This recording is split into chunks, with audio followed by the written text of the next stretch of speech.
Salut à tous les amis, j'espère que vous allez bien. On se retrouve pour une nouvelle vidéo. Le menu du jour, cette fois-ci, donc il y a la Turquie, donc le kebab en entrée. Il y a Delray Beach, donc le burger, ça c'est le plat. Et on a l'Australie évidemment, la plage pour un petit peu digérer l'entrée et le plat. Voilà, tout simplement. On a un gros programme.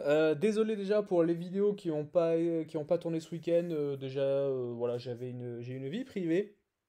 Et ensuite, j'ai pas, voilà, j'avais pas les infos, j'avais pas forcément le temps d'analyser tous les matchs. Pourquoi? Parce que en fait, tout est sorti. L'opening est arrivé vers les coups des 23h30, minuit dimanche samedi, dimanche, pardon. Et du coup, ça arrivait en pleine nuit et les matchs ont eu lieu 8 heures après, les premiers matchs. Donc ça faisait un délai beaucoup trop court et j'allais pas tourner la nuit, etc. Bref, voilà.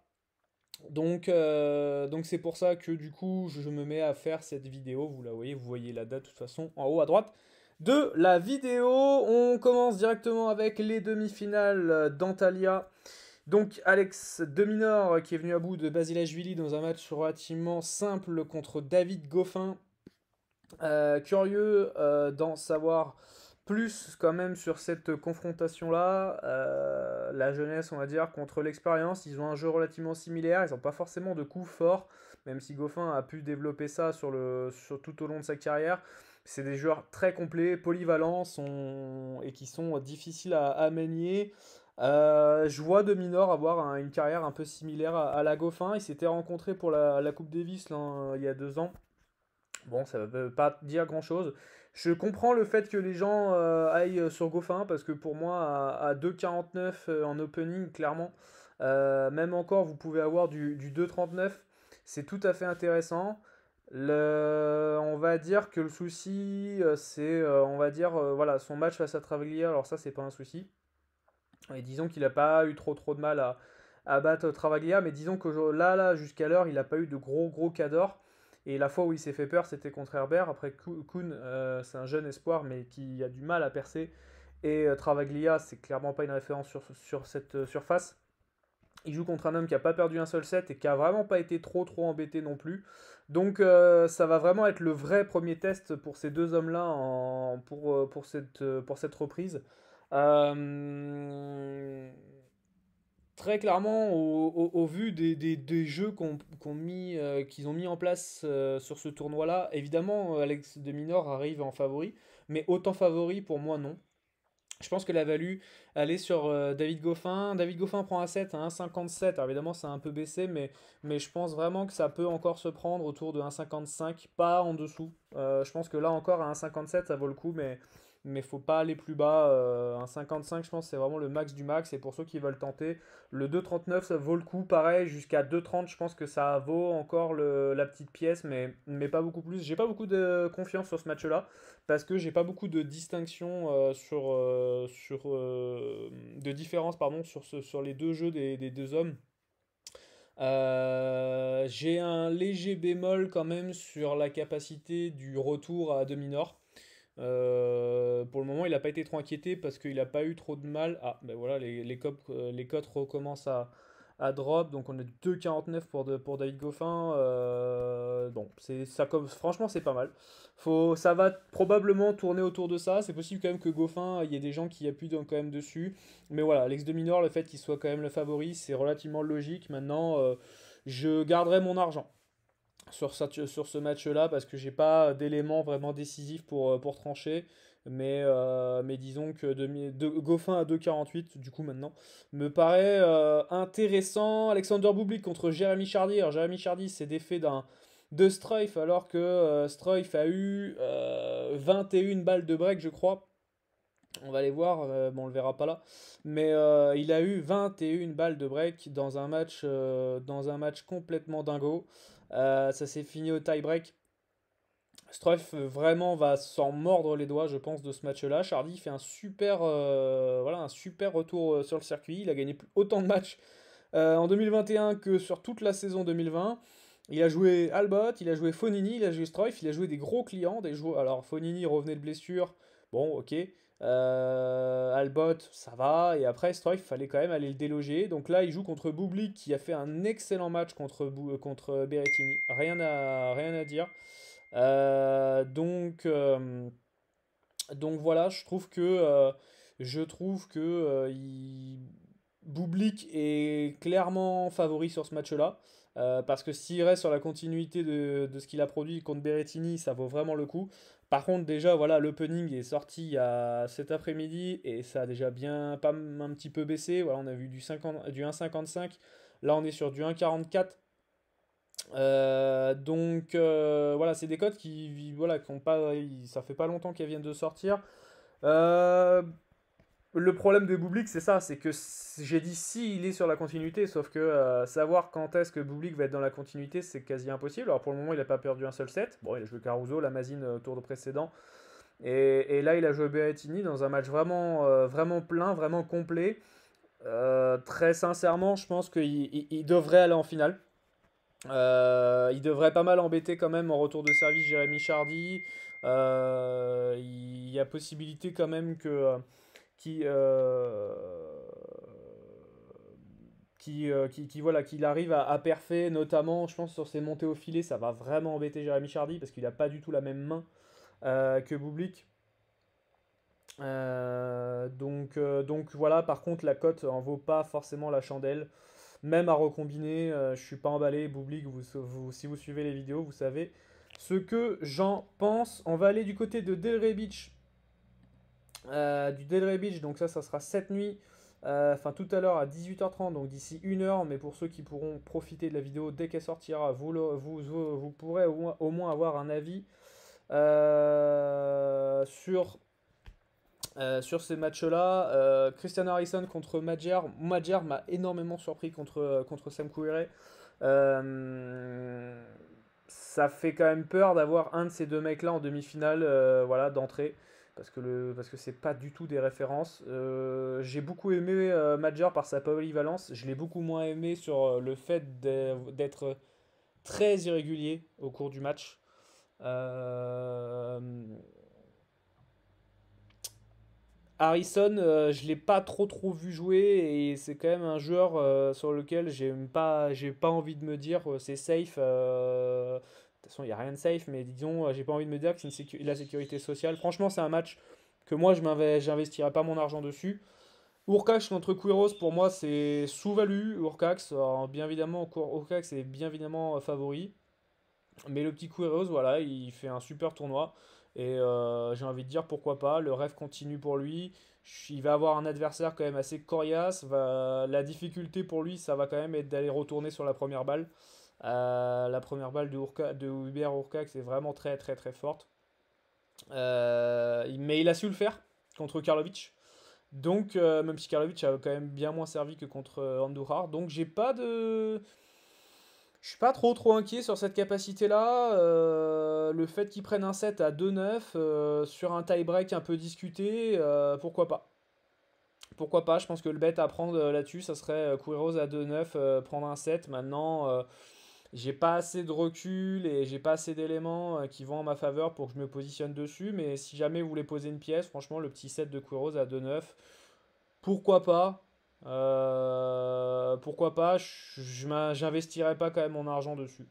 Sébastien Corda contre Giannis Isner, les codes sont très bien calibrés, très bien, voilà, très bien équilibrés. Le bookmaker c'est clairement un match où le bookmaker va y retrouver son compte parce qu'il y aura toujours des gens qui vont dire, qui vont aller sur de l'expérience avec Giannis Isner. Il y aura toujours des gens qui vont aller sur Sébastien Corda. Les éléments d'analyse que vous pouvez donner sur Corda et sur Isner seront bons d'un côté et de l'autre. Donc là, c'est clairement un match que les bookmakers vont adorer et vont gagner de l'argent là-dessus parce que très clairement, voilà, va y avoir, ça va être du 50-50 et dans tous les cas, ils vont forcément gagner de l'argent là-dessus. Moi, enfin voilà, je n'investirai pas mon argent sur ce match-là. J'ai pas besoin de m'étendre sur l'analyse, mais je sais que c'est un match où c'est très compliqué. Ça peut être deux tie-breaks très serrés et ça va se jouer peut-être à 2-3 points cette histoire. Donc le genre de match qui m'intéresse pas trop pour de l'investissement. Et Tiafo contre Cameron Norrie. Cameron Norrie qui a sorti Manarino cette nuit. J'ai vu un résumé du match. Il a joué contre, contre Manarino. Là, il va repasser sur un droitier. C'est jamais simple de passer d'un gaucher à un droitier comme ça, mais il a du rythme. Tiafo a quand même eu pas mal de mal contre Fratangelo. Bon, ils se sont affrontés à l'Open Cup il y a 2 ans, ça veut pas dire grand-chose. Nori a pas mal baissé, il a ouvert à 2,38. Il est à 2,16 maintenant, je pense que la value a disparu. Très clairement, je pense qu'à 2,30, Nori c'était intéressant. Là maintenant, à 2,16, ça l'est un peu moins. C'est pas évident de repasser de gaucher à droitier, même pour un gaucher. Les angles sont différents. Tiafo a un coup qui est son revers est très très particulier. Son coup droit, il le cache très très bien. Ça n'a absolument rien à voir. C'est pas du tout la même balle que Manarino va lui proposer, que Manarino lui a proposé. Je pense pas que Tiafo soit émoussé quand même physiquement. Donc voilà, je pense que Tiafo a toutes ses chances dans ce match-là et que ça détend plus de Tiafo que de Nori sur ce match-là. Nori prendra ce que Tiafo donne, alors que Tiafo est capable de gagner ce match sans que Nori puisse lui donner quelque chose. Voilà, mais la capacité de résistance qu'a Cameron Norrie est toujours un peu embêtant quand on joue quand on investit contre ce joueur-là. Donc voilà, pour ça que je ne vais pas investir mon argent là-dessus. Mais si je devais me positionner, je pense que j'irais sur Frances Tiafoe par sa capacité à gagner à pouvoir s'offrir des points gratuits ou des points gagnants assez facilement, en tout cas plus facilement que Cameron Norrie qui va quand même être pas mal dépendant du mec qu'il a en face de lui, alors que Tiafo, quoi qu'il arrive, il peut gagner le match tout seul. Voilà, mon avis sur Del Rebic. On va partir pour le dessert. Ah, je fais dans l'ordre chronologique, hein, j'avais débuté, hein, j'ai évité par entrée, plat, dessert. Voilà, là c'est le dessert, c'est la plage. On est parti avec. Donc, ça, c'est les matchs de demain. Je vous fais pas les matchs qui restent aujourd'hui, parce qu'évidemment, voilà, ils vont commencer bientôt. Gojo contre Gostino. Alors, je vais essayer d'aller assez vite sur les analyses, parce que sinon, ça peut aller très très vite. Regardez la liste de matchs qu'il y a. Gojo contre Gostino. La jeunesse, on va dire, contre l'expérience. Euh, Ce match, je l'avais vu, moi, ce match-là de Pau. Je l'avais vu, ces deux tie-break hyper serrés où Gojo, franchement, très clairement, s'il peut gagner il peut gagner le match pendant les deux tie-break, c'est tout à fait possible. Mais ces deux sets qui ont des scénarios différents, la structure des deux sets est différente. Très clairement, c'est le genre de match où ça peut basculer d'un côté ou de l'autre. Donc j'ai envie de dire, pour aller sur la value, aller sûrement sur Agostino à 2,33 parce que c'est la plus belle cote. Maintenant, tennistiquement parlant, Gojo a plus d'armes sur ce genre de surface. Euh, je pense aussi que la chaleur peut vraiment être un gage, même s'il fait pas très très chaud, mais ça peut compter. Et la barbaque de Gojo, là, les 2 mètres 90 kg, bah ouais, à trimballer, on voit que c'est pas forcément très très simple. Donc ouais, je suis un peu mi-figue mi-raisin sur ce match-là. J'ai failli proposer un pari sur le groupe privé, mais voilà. Pour le moment, hormis grosse fluctuation du marché, mais j'y crois pas. Je pense pas que Agostino, les gens vont s'affoler là-dessus, sauf information. Donc voilà.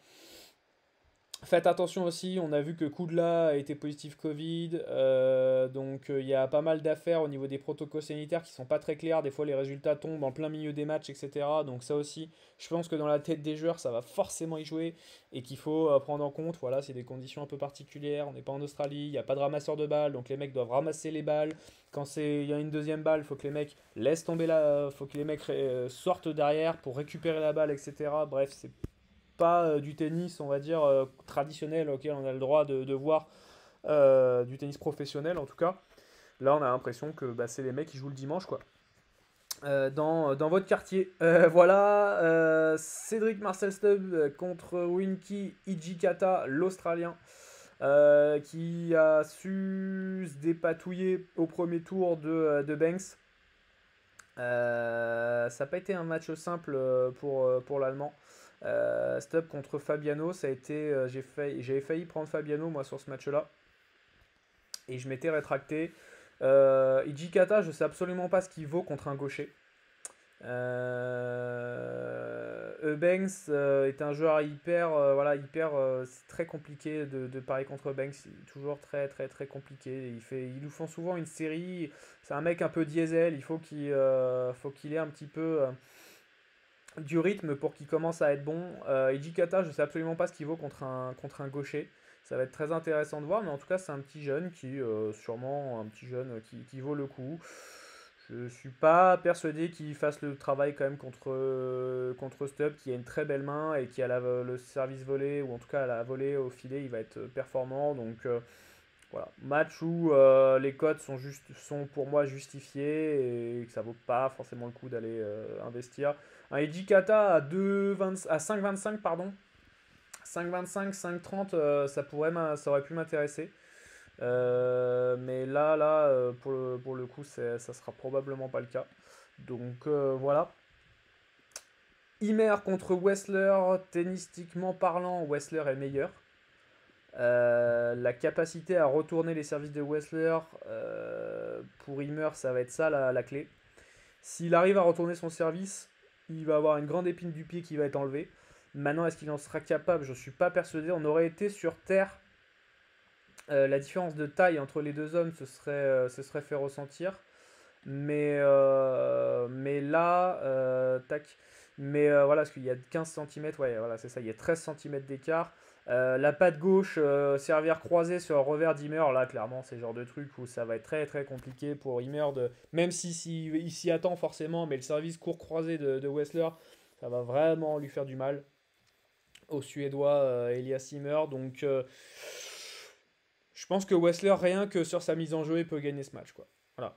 Mais je suis pas convaincu qu'un 53 ça soit très intéressant, donc c'est pour ça que je n'y vais pas. Henri Laxonen contre Steven Diaz, il y a eu une grosse chute de Laxonen.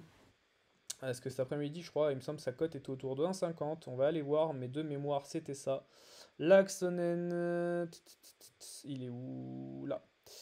Il me semble que de mémoire, sa cote. Ouais, non, mais ça, ils ont pas réajusté les cotes par rapport à ce matin. Mais il me semblait que l'Axonen ce matin, c'était au-dessus d'un 45, un 50. Voilà, c'est assez logique là-dessus. Je pense que Steven Diaz, plus un joueur de. C'est deux terriens, hein, clairement, l'Axonen est plus un terrien aussi. L'expérience, on va dire, sur le circuit ATP peut servir à l'Axonen dans ce genre de match. Mais ça justifie pas la cote pour moi, donc ça ne m'intéresse pas. Ramanathan contre Wu. Ramanathan, de mémoire, est quand même un joueur où il lui faut du rythme. Ça va pas être c'est pas le cas maintenant, donc c'est pour ça que Wu, Tung Lin Yu, alors je crois que c'est un Taïwanais, où il vient de Taipei, pardon. Alors attendez, il est où? Il est où? Là. Il est Taipei. Ok, voilà, c'est ça. Donc ouais, Ramanathan a besoin généralement un peu de rythme, etc. Ils sont déjà affrontés. Alors Shenzhen, ça n'a rien à voir. Shenzhen, c'est une surface très très rapide par rapport à ce qui est ici. Donc ça n'a absolument rien à voir. Ce n'est pas le même dur. Ce n'est pas la même surface, les amis. Pour ceux qui suivent un peu et qui n'ont pas eu l'occasion de lire mon livre sur le tennis qui s'intitule Pareil sur le tennis, votre futur commentaire, vous apprendrez dedans que les surfaces dures sont complètement différentes et n'ont absolument pas c'est pas du tout les mêmes éléments, l'aspérité du jeu est totalement différente si vous jouez à l'Open d'Australie ou si vous jouez à l'US Open. Ouais, Ramanathan, donc bon, il a gagné contre Banis au premier tour. Bon, c'est pas trop une surprise malgré tout. Il va falloir qu'il passe de gaucher à droitier. Parce que voilà, Facundo Banis c'est un gaucher. C'est jamais simple. C'est jamais simple à faire. Voilà, c'est un mec qui envoie des ogives. Un peu dans le même style que Ramanathan. Donc attention, mais je pense que c'est pareil, là encore, la différence de cote n'est pas forcément très justifiée. Mais le fait de passer de gaucher à droitier, ça peut être un petit peu embêtant pour Ramanathan. Taro Daniel contre Maximilian Marterer. Sur ce match-là, je suis très indécis. Pourquoi? Parce que Taro Daniel est quasi, je dis bien quasi, hein, quasi impariable. Taro Daniel est capable de battre un 250e mondial et il est capable de perdre contre un 250e. Donc c'est très très très compliqué. Taro Daniel, je l'ai beaucoup regardé, mais j'ai beaucoup de mal toujours à analyser et savoir quand c'est qu'il est motivé. Voilà, c'est vraiment vraiment vraiment embêtant. Martyr, moi j'aime beaucoup. Après, sur cette surface, pas forcément. Mais je pense que Martyr peut apporter vraiment de la puissance dans son jeu et vraiment embêter la grosse carcasse de Taro Daniel. Donc, c'est un match qui. Je serais pas surpris s'il y a un tie-break dans ce match-là. Matcha contre Meligeni. C'est deux espoirs, je crois. Ils ont 19 et 20 ans. Il est où? Matchak. Là. Ils ont, ouais, c'est ça, 20 et 22. 22, il a, oui, c'est ça. 20 et 22, c'est deux terriens. C'est deux terriens. Je suis très surpris, moi, par la cote de Matchak. Alors, je pense que j'ai pas. Je pense qu'il me manque des infos. J'ai cherché pourtant cet après-midi, mais j'en ai pas trouvé. Après, je me suis pas focus dessus non plus. Mais je trouve pas évident que Matchak a un. Alors, il est fort, hein, il n'y a pas de problème. Thomas Matchak, il a montré en fin d'année qu'il était très très très costaud. Mais je suis pas persuadé que Matchak soit une référence sur le circuit. Pour moi, il y a une vraie belle value à prendre à 5,26. Mais Jenny, il peut prendre 2-7. Hein, il peut perdre en 2-7. Hein, je dis pas le problème. Mais intrinsèquement parlant, voilà, je vois pas Matchak le défoncer autant pour qu'il justifie d'une telle cote. Voilà, donc moi je suis très très très surpris et si je devais me diriger, j'irais sur Meligeni qui est un petit espoir brésilien. Brésilien. Euh, Ça aurait été un match sur terre battue, je pense que les cotes seraient totalement différentes, mais là sur dur, voilà, je pense qu'ils sont un peu perdus les books et pour moi il n'y a pas de, y a pas d'explication de pourquoi Meligeni a 5,26 dans son, voilà. Donc voilà. En tout cas, moi j'en ai pas. Maintenant peut-être qu'il est blessé, peut-être que voilà, mais ça j'ai pas eu l'occasion de le savoir. Donc voilà. Van de Schulp qui a éliminé donc Muzetti au premier tour et il jouera Joao Menezes qui a battu Colarini, l'Argentin, dans un match très compliqué, très dur. Menezes est un joueur très complet. Il joue contre Van de Schulp qui lui il va vraiment, je pense que lui cette année, déjà l'année dernière il avait déjà préchauffé, mais là cette année je pense que je le vois vraiment step up. Il est où? Tac. Je le vois vraiment step up. C'est un joueur qui est relativement complet, beaucoup plus. Alors, il est très fort en indoor, mais aussi sur terre, c'est ça qui est un peu bizarre. Et sur dur, pourtant, on l'a presque jamais vu.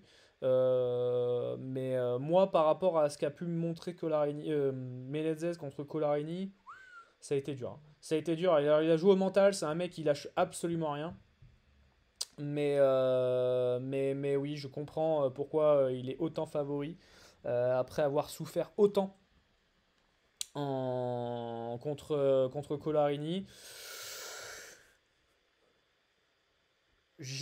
Voilà, le problème c'est qu'à un 25, j'irai pas quoi. Voilà, clairement, j'irai pas à un 25, allez, à un 40, oui, j'aurais pris, mais là, à ce prix-là, je peux pas à un 25, ça me plaît absolument pas. Zoumour contre Lens, ça, c'est des codes qui viennent juste de sortir, parce que Lens a battu aujourd'hui, je sais plus. Bref, Zoumour, bon, ok. Zoumour, joueur complet, mais qui a jamais perfait, qui est pas un gros bosseur, qui préfère un peu plus faire la fête. Euh, donc c'est un peu compliqué pour parier sur ce genre de type-là. Dans un match, il a des phases de déconcentration qui peuvent parfois être assez énormes, et c'est pour ça que ce mec-là a pris pas mal de bulles parfois, ou alors parfois pas mal de 6-1. Zoumour, il a une belle main, hein, mais voilà, contre Lens qui a pas un niveau extraordinaire. Voilà, au mieux, il peut être top 100, quoi. À tout casser, et encore, il faudrait vraiment que les planètes s'alignent. Je m'investirai pas sur ce match-là parce que très clairement, je vois pas en quoi Zemmour à 1,20 était la sécurité sociale et je vois pas en quoi Lens à 4,56 ça relève d'une value. Donc voilà, si jamais je devais parier, j'irais Lens, hein, sur Lens parce que pour la cote, mais pour moi, il n'y a pas forcément de value sur ce match-là. Kubler contre Stakowski, je pense que Stakowski va. Si le, en fait, là, le deal, c'est que si Stakowski fait durer le match, je pense que c'est Kubler qui gagne. Le but de Kubler, c'est de faire en sorte que. Enfin, c'est de faire en sorte. C'est de faire en sorte que ouais, ça soit quand même un match un peu à rallonge, quoi. Parce que Stakowski, physiquement, c'est compliqué. Donc, c'est deux joueurs qui ont des styles relativement similaires, même si le slice de Stakowski peut parfois être un peu embêtant, mais sur cette surface-là, bon, ça va pas très rapidement, donc ça aura pas forcément trop d'impact. Mais Kubler, c'est un Américain qui joue à l'américaine. Voilà, je n'ai pas forcément trop besoin de m'étendre là-dessus. Euh, Le piège, c'est vraiment si Kubler arrive sur un match un peu serré, je pense qu'il a le lead. C'est pour ça que la cote, voilà. Je pense que tu fais le match 10 fois, je pense que 6 fois, il le gagne, quoi. Donc voilà. Kopejans contre Safwat, j'aime pas ce match. J'aime pas ce match, j'ai essayé de l'analyser en long en large. Safwat, c'est un mec, pareil, voilà. Il peut jouer contre Gilles Simon, le gagner. Il peut jouer contre des mecs très forts et les gagner. Et puis, il est où? Là, ils se sont déjà affrontés deux fois. Voilà, et bon, Safwat a affronté deux fois. Moi, c'était en plus en Australie les deux fois. Mais voilà, c'était en 3-7. Voilà, je vois un match serré. Il y a beaucoup de matchs demain où je vois quand même pas mal de mecs, pas mal de matchs aller en 3-7 quand même malgré tout. Et ce match-là devrait aller en 3-7. J'ai envie de dire que Safwat à 2-16 ça peut se prendre, mais moi les matchs qui sont très très serrés, qui jouent à 3 points, ça m'intéresse pas d'investir de l'argent dessus. Donc voilà, mais si jamais je devais me positionner, oui j'irais sur Safwat parce que Kopejans reste quand même un mec qui est quand même un petit peu plus performant, notamment sur terre battue. Mathias Bourg contre Blaze Rolla. Rolla, l'Israélien, il me semble, de mémoire. Tac. Il est slovène, très bien. Non, qui c'est qui est israélien? Je l'ai plus. Bref, c'est pas grave. Oui, bon, ils avaient fait un match là à Las Vegas en 2018 en Challenger. Bon, ça n'a rien à voir, rien à voir. Les conditions sont différentes. Mathias Bourg avait très bien joué contre Escobedo, je l'ai trouvé vraiment intéressant. Bon, Rolla a battu Gulbis, bon, Gulbis, voilà, il fait du Gulbis, quoi, donc c'est comme Bernat Tomic, on va sûrement en reparler tout à l'heure. Il va jouer contre un gaucher, Mathias. Escobedo, je crois pas, ouais, il est droitier, hein. Il va jouer contre un gaucher, c'est jamais simple de s'adapter contre un gaucher qui lui a joué Gulbis, donc droitier, donc il a déjà le rythme, on va dire. Moi, je pense très sincèrement que Rolla a un vrai coup à jouer et que Bourg peut décapsuler juste en servant court croisé. Donc voilà.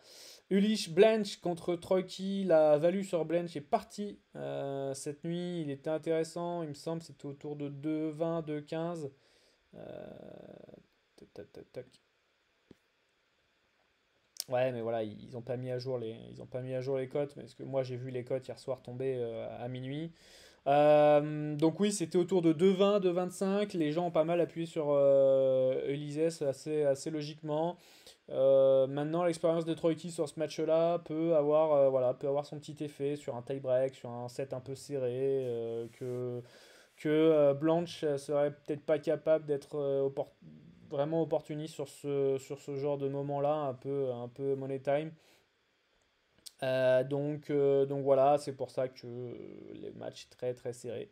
Je n'investirai pas mon argent sur ce match-là. Zinzenzang contre Michael Torpegaard.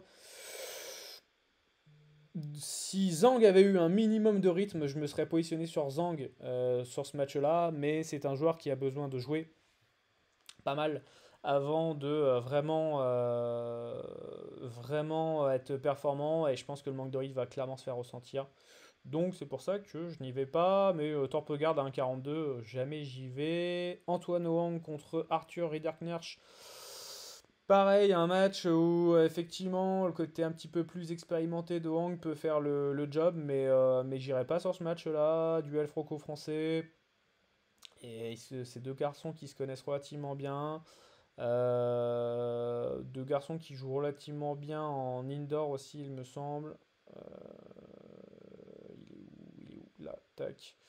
Ouais, ils se sont déjà affrontés deux fois. Voilà, deux fois en 3-7. Voilà, ce sont des garçons qui, voilà, en indoor, c'est performant.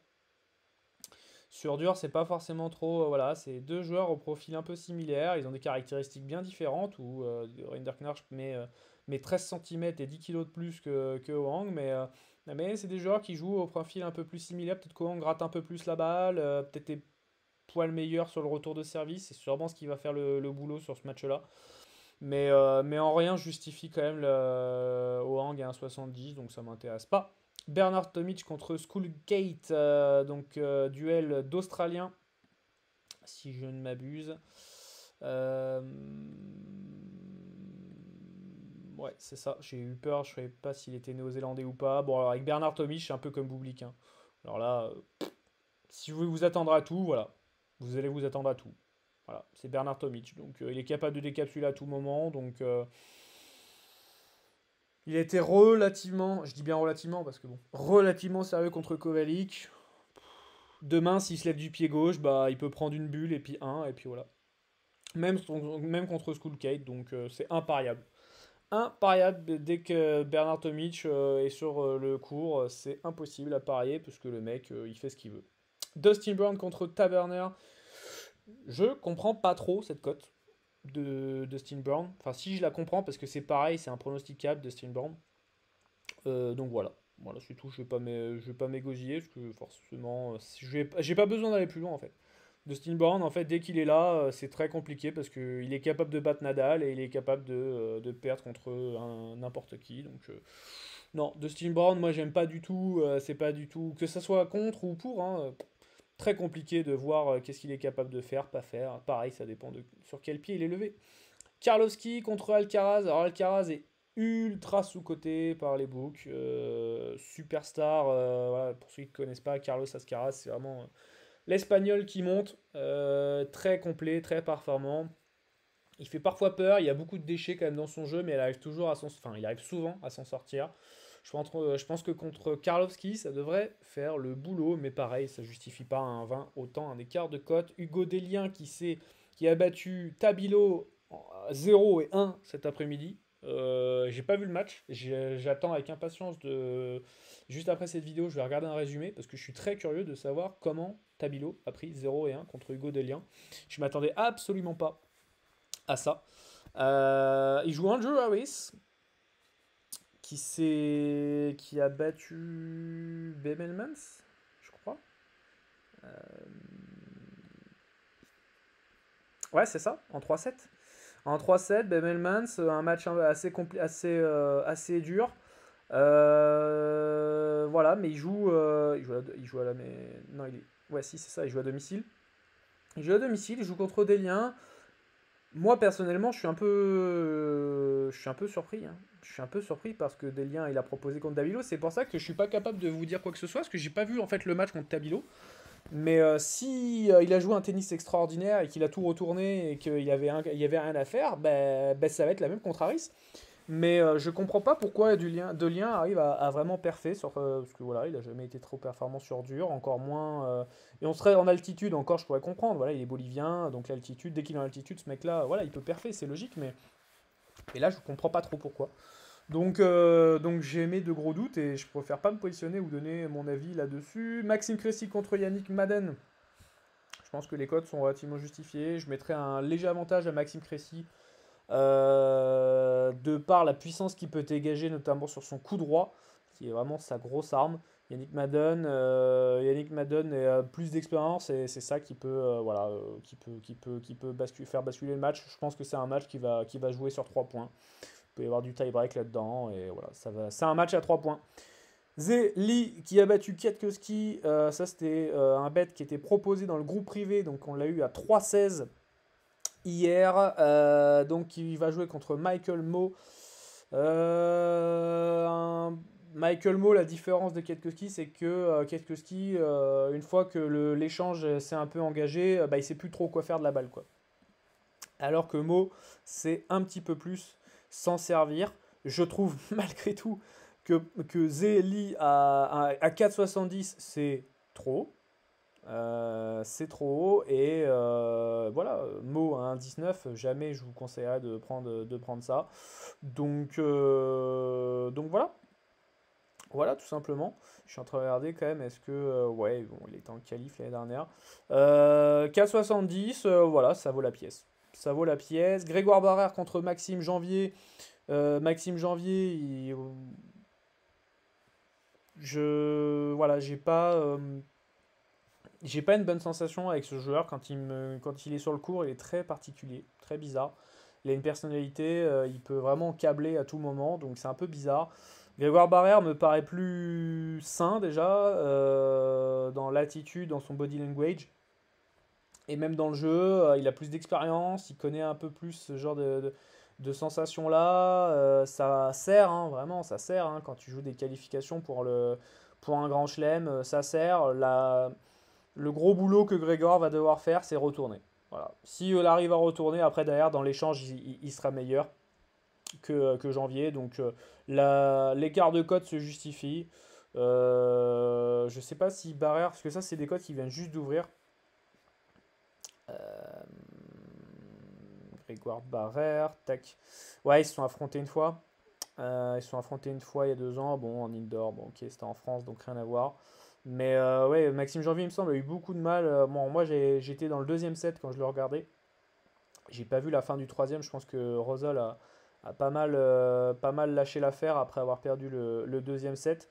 Mais Barrère a eu un match relativement simple, hormis le premier set. Mais voilà, je pense que Grégoire Barrère, tennistiquement parlant, et même au vu de l'expérience, doit gagner ce match.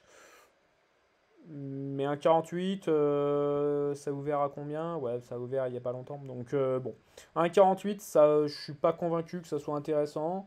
Par contre, si ça monte à un 55, un 60, là, ça peut commencer à être très intéressant. Gouneswaran contre Constant Lestienne, pardon. Pas facile, faut jouer contre un gaucher. Faut jouer contre un gaucher. Il est là.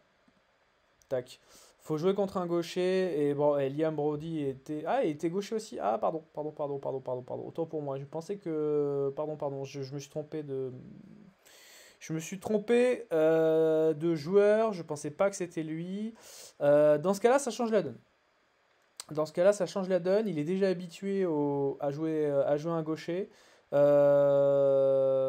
Maintenant, voilà, là, il a gagné contre Brody qui était à la rue complet lors de l'exhibition là entre les Britanniques.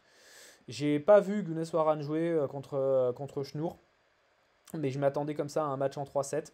Je pense que ça peut être un match aussi assez serré et le Gunneswaran à 1,46 c'est pas du tout intéressant pour moi à mon goût. Donc voilà. Lestienne à 2,71, on peut y aller. Pour moi, on peut y aller. Ça vaut la pièce. Et Greg Sport contre John Patrick Smith. Attendez, je dis rien. Attendez. Il est où? Là. Il y a d'autres bêtes, mais je pourrais pas. Ouais, c'est ça. C'est ça. Il va jouer contre un gaucher, donc pas facile. Là, Smith s'est défait de Lorenzi. Alors Lorenzi, pour les petites infos pour ceux qui veulent, pour la suite de la saison, Lorenzi veut battre le record du nombre de victoires sur le circuit Challenger. Donc il me semble qu'il lui manque 8 victoires. Donc croyez-moi que le gazier, même à 39 ans, il va se dépouiller pour aller gagner ses matchs en Challenger. Donc je pense qu'à mon avis, tout ce qui est hors Challenger, il risque de s'en contrebalancer. Mais il est ultra intéressé par le fait de tabasser le record d'un de ses homologues qui est de plus de 400 et quelques victoires. J'avais vu un article là-dessus tomber, mais essayez de voir un petit peu, je pense que tapez sur internet, Lorenzi, record, victoire en Challenger, vous verrez. Il y a des informations dessus, ouais, bah, je vais pas le faire en vidéo là maintenant. Bref, du coup, Smith a eu un match relativement simple du coup contre Lorenzi. Ouais, je mettrais bien quand même un petit pied 7 sur Smith qui joue à la maison. C'est un vieux de la vieille, un peu, voilà, il a jamais trop rien fait à la maison, mais il a fait premier tour l'an dernier.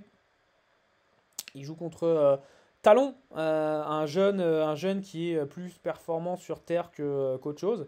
Donc ouais, non, Patrick, John Patrick, sa papa de gauche, ça peut vraiment embêter Greg Sport. Je vois quand même un match en 3-7, mais pour moi la value est sur John Patrick.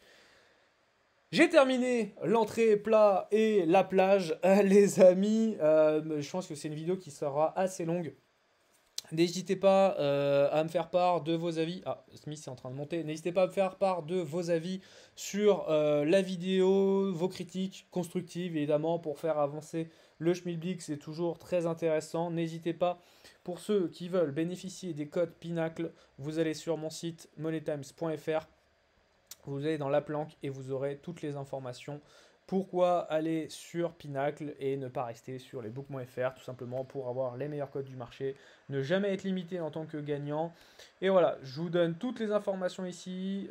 Vous passez sur ce bouton-là ou ici et vous me contactez en message privé et je vous explique tout ça. Et puis si vous voulez mes paris, donc là on a passé Zélie à 3,16, on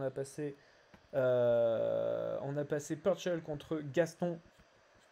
Voilà, vous avez mes offres. N'hésitez pas pour me suivre toute l'année sur le tennis. Et vous avez aussi mes PLT. Et vous pouvez, si vous souhaitez, avoir aussi une session de coaching privé, que ce soit pour mettre en place votre stratégie d'investissement, vous former sur le tennis, donc apprendre et connaître vraiment les bases, les fondamentaux et tous mes conseils pour comment analyser une rencontre de tennis et faire en sorte que ce soit le sport le plus rémunérateur pour vous.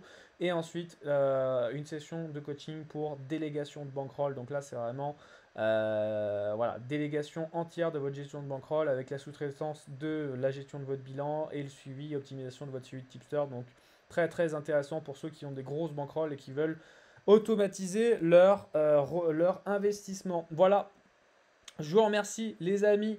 J'arrête sur cette phrase-là. N'hésitez pas en commentaire et à liker et à partager cette vidéo si ça vous fait extrêmement plaisir. On se retrouve normalement demain. Bisous!